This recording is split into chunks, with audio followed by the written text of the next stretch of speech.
Olá pessoal, tudo bem? No último domingo apresentamos de maneira presencial na Igreja Central de Blumenau a nossa terceira lição da nossa classe bíblica com o tema santificação. Olha a importância desse tema. E para quem não pôde comparecer, o vídeo hoje é especial para você. Para quem compareceu, é bom recapitular. Um tema fundamental na nossa vida espiritual. A decisão sobre esse tema é o que vai fazer a diferença de você estar salvo ou perdido. Na primeira lição desse tema, nós aprendemos sobre a Bíblia, né? O próprio Jesus disse em João 5,39: examinai as Escrituras, porque vós cuidais ter nela a vida eterna, e são elas que testificam de mim. João 5,39. Então, na Bíblia, nós encontramos, ao examiná-la, o plano da salvação, e encontramos o nosso Salvador, que é Jesus Cristo. Isso é muito importante.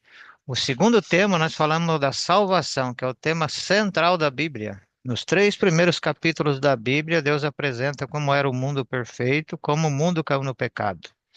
Nos três últimos capítulos da Bíblia, Deus mostra como vai erradicar o pecado e vai nos dar novamente a vida eterna no lugar perfeito.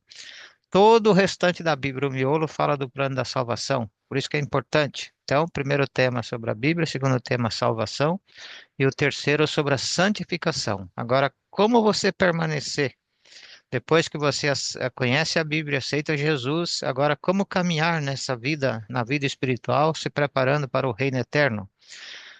Que oração Jesus fez pelos seus discípulos? João 17:17 diz assim: santifica-os na verdade, a tua palavra é verdade. João 17:17. Então, Jesus está falando para nós que a Bíblia é a verdade, só que a Bíblia te santifica, te separa do mundo, te separa das coisas ruins. A palavra santo significa separado.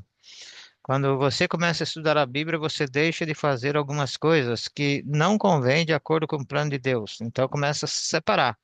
Você começa a pertencer a um grupo que a Bíblia chama de santos, tá? Isso é muito importante. Então, a santificação, ela começa com o estudo da palavra, com a aceitação de Jesus e depois permitir que o Espírito Santo te guie. Levítico 20, verso 7 diz assim, ó, olha o que Deus pede de nós. Portanto, santificai-vos e sede santos, porque eu sou o Senhor vosso Deus. Eu sou santo, sou o Senhor vosso Deus. Então, por isso que Deus pede para nós a santificação. 1 Pedro 1, 14, 15, 16 diz assim: como filhos da obediência, não vos amoldeis às paixões que tinhais anteriormente à vossa ignorância. Pelo contrário, segundo é santo aquele que vos chamou, tornai-vos santos também vós mesmos em todos os vossos procedimentos. Porque está escrito, sede santo como eu sou santo. Nós não vamos ter o mesmo caráter, a mesma pessoa infalível como Deus é. Mas nós temos que nos aproximar daquilo que Deus é. Tá? A santificação na nossa esfera como pecador. Mas é necessário que essa santificação aconteça. Eu não consigo me santificar, mas Deus me santifica através do teu poder. Quando a Bíblia fala em santo, ela não está se referindo ao que diz a canonização, como faz uma igreja, a igreja católica, né? Que depois que a pessoa morre, canoniza ela, ela passa a ser um santo adorado pela igreja. Não é assim, tá? Não é assim, como foi Madre Teresa de Calcutá, foi uma boa pessoa, fez tanta ajuda humanitária, mas santo não é um fazedor de milagre. Santo é aquele que vive para Deus, aquele que anda com Deus, aquele que faz a vontade de Deus, aquele que segue a palavra que o santifica, aquele que aceita Jesus como Salvador e aquele que permite que o Espírito Santo o guie. Ó, como Paulo chama os membros da igreja a quem ele dirige suas cartas? Romanos 1:7 e Filipenses 1:1. Romanos 1:7 diz: a todos os amados de Deus que estáis em Roma, chamados para seres santos. Deus vos chama para a santidade, graças a vós outros, e paz da parte de Deus, nosso Pai, nosso Senhor Jesus Cristo. O que que é ser santo? É Deus te chama para um propósito de vida, uma preparação para habitar no céu com seres santos. E por isso você precisa dessa preparação. Filipenses 1:1, Paulo diz: Paulo e Timóteo, servos de Cristo Jesus, a todos os santos em Cristo Jesus, inclusive bispos e diáconos que vivem em Filipos.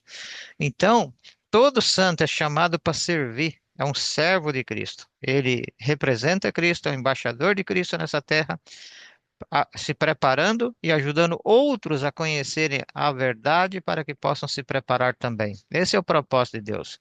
De acordo com Paulo, qual é a vontade de Deus para seus filhos? 1 Tessalonicenses 4:3. Aqui diz: Pois essa é a vontade de Deus, a vossa santificação, que vos abstenhais das prostituições. Olha que coisa interessante, né? A santificação, ela te livra dos pecados relacionados aos 10 mandamentos. Porque você começa, o Espírito Santo, o trabalho que ele faz em nós é três trabalhos: nos convence do pecado, que eu preciso da justiça de Cristo e que eu vou passar pelo juízo. E se eu não tiver a santificação, é sinal que eu não reconheço meus pecados, não aceitei Jesus e também não estou preparado para o juízo. E eu preciso estar preparado para nessas três coisas necessárias. Quão necessária é a santificação para nós? Hebreus 12:14. Olha, pessoal, a necessidade da santificação. Segui a paz com todos e a santificação, sem a qual ninguém verá o Senhor. Sem ser santificado pela palavra de Deus, pela aceitação de Jesus, pelo poder do Espírito Santo, ninguém verá a Deus. Já parou para pensar nisso? Você precisa conhecer a palavra, a Bíblia. Você precisa aceitar Jesus. E você precisa ser santificado pelo poder da Bíblia e do Espírito Santo. A palavra de Deus também nos separa, nos santifica, nos conduz nesse mundo, nos mostra o que é o certo e o que é errado, tá? A santificação ela tem três passos, tá? Três tempos. No passado, a justificação. É Tito 3:5, quando você aceitou Jesus. Então aqui você foi justificado. No presente, a santificação, que diz 1 Coríntios, é você aceitar o plano do Espírito Santo, o plano de Deus através do Espírito Santo, que ele vai te conduzir. Essa santificação. E no futuro, a glorificação. Romanos 5:9 fala da glorificação. Ou seja, no passado você não conhecia Deus, agora você aceitou Jesus, agora você permite que o Espírito Santo te guie, te conduza, te santifique, e você vai levar você para a glorificação. É os três tempos da santificação. Que metáfora Jesus usou para falar de santificação? João 15, versos 5 e 7. Na verdade, desde o primeiro versículo de João 15, tá? Até o versículo 12, 11, 12, ela fala dessa situação. Eu sou a videira, vós os ramos. Então aqui Jesus se identifica, eu sou a árvore, eu sou a videira. E vós os ramos. Quem permanece em mim e eu nele, esse dá muito fruto, porque sem mim nada podeis fazer. Olha que coisa interessante, mano. Meus irmãos, sem mim, meus amigos, sem Jesus, nada podemos fazer para a salvação. É para eu pensar nisso? Não adianta você ser uma pessoa honesta, ser direito nos negócios, não atrapalhar ninguém, não ficar devendo nada para ninguém, não maldizer ninguém, não maltratar ninguém, tudo. Mas sem Jesus você não alcança a salvação. Sem Jesus nada você pode fazer. Ele é a videira. E para que eu possa produzir fruto, eu tenho que estar permanecer nele. Verso 7 diz assim, ó, se permanecerdes em mim e as minhas palavras permanecerem em vós, pedireis o que quiserdes e vos será feito. Texto magnífico. Se permanecerdes em mim e as minhas palavras, que é o que está escrito na Bíblia, permanecer em vós, pedireis o que quiserdes será feito. Nesses versos do versículo 1 de João 15 até o verso 9, aparece 11 vezes a palavra permanecer. Então, quando você estuda a Bíblia, examina, aprende, aprende o caminho da salvação, aprende quem é o teu Salvador, Jesus. Agora, o terceiro passo é permanecer nesse caminho. Permanecer. Não permitir que o inimigo te iluda, te engane, tá? Permanecer nesse caminho. Esse é o fator importante. Por isso que ali, ó, João 15:5 diz: Eu sou a videira, vós os ramos. Quem permanece em mim e eu nele, esse dá muito fruto, porque sem mim nada podeis fazer. E de quem é a obra de santificar? 1 Tessalonicenses 5:23. Quem é que nos santifica? O mesmo Deus da paz vos santifica em tudo, e o vosso espírito, alma e corpo sejam conservados íntegros e irrepreensíveis na vinda de nosso Senhor Jesus Cristo. Quem nos santifica é Deus. É o Espírito Santo, é a palavra de Deus, que ela nos separa. Lembra que a palavra santo significa separados.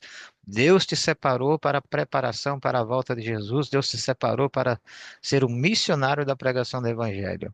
E como Paulo enfatizou aos cristãos de Roma sua obrigação total para com Deus. Romanos 12, 1 e 2 é um texto magnífico. Diz assim, ó. Primeiro texto, Paulo faz um apelo, né? Um rogo. Rogo-vos, pois, irmãos, pelas misericórdias de Deus, que apresenteis os vossos corpos por sacrifício vivo, santo, agradável a Deus, que é o vosso culto racional. Deus não pede para você morrer por ele, Deus pede para você viver por ele, andar com ele, ser uma testemunha, ser um discípulo de Jesus. Rogo, olha, Paulo pede para nós, devemos ser um sacrifício vivo, testemunhando do amor de Jesus. E olha o texto, o verso 2: E não vos conformeis com esse século, mas transformai-vos pela renovação da vossa mente, para que experimenteis qual seja a boa e agradável e perfeita vontade de Deus. Não vos conformeis com tudo que o mundo te oferece. Não vos conformeis com as festas, né? Não vos conformeis com as drogas, não conformeis com os alimentos refinados, preparado de tal maneira que só trazem doença para nós. Não vos conformeis com isso, não vos conformeis com a vestimenta que não agrada a Deus, não vos conformeis com nada aquilo que desagrada a Deus. Renovai a vossa mente, permitir que o Espírito Santo transforme os vossos gostos, as vossas maneiras, os vossos hábitos, né? Para que você possa glorificar a Deus em tudo. E qual é o conselho que o apóstolo Pedro nos dá em 2 Pedro 3, verso 18? Olha o conselho que ele nos dá. Antes de você para você crescer na graça, para você crescer como cristão, para você crescer como um discípulo, para você cada dia. A santificação não é uma coisa de um momento, é uma obra da vida. Até a volta de Jesus você vai estar sendo santificado. E como que eu devo fazer isso? Antes crescer na graça e no conhecimento de nosso Senhor Jesus Cristo e Salvador. A Ele seja glória tanto agora como no dia eterno. Então, esse crescimento, essa santificação é uma obra diária, todos os dias. E para mim crescer no conhecimento de Jesus, eu tenho que ler a Bíblia todos os dias. Eu tenho que examinar a Bíblia todos os dias. Eu tenho que orar todos os dias. Eu tenho que testemunhar do amor de Jesus todos os dias. E que Deus te abençoe, que Deus te ajude, porque sem a santificação ninguém verá o Senhor. Olha que mensagem importantíssima, tá? A gente vai estar enviando esse vídeo para você. Se você tem dúvida, pode ir nos comentários, comentar, perguntar, dar a sua opinião, tá? Mas aceite Jesus. Aceite a Bíblia como a palavra de Deus e permita que o Espírito Santo transforme o seu coração. Assim você e sua família estarão sendo preparados para a segunda vinda de Jesus, para receber a vida eterna e estar com Ele para sempre. Que Deus abençoe em tudo. Vamos orar? Senhor nosso Deus, obrigado por esse tema maravilhoso e tão importante na nossa vida espiritual. Que nós possamos ler a Bíblia todos os dias, orar todos os dias, permitir que o Espírito Santo nos molde a cada dia, e assim estaremos crescendo em graça e no conhecimento de Jesus Cristo, estaremos prontos para a vida eterna. Nos guarde, nos livra, nos abençoe. A cada um de vocês que vão ver essa mensagem essa semana, quem sabe a semana que vem, daqui um mês, 2 meses, não importa. Que Deus abençoe e o salve, tá? Obrigado. Até o próximo tema.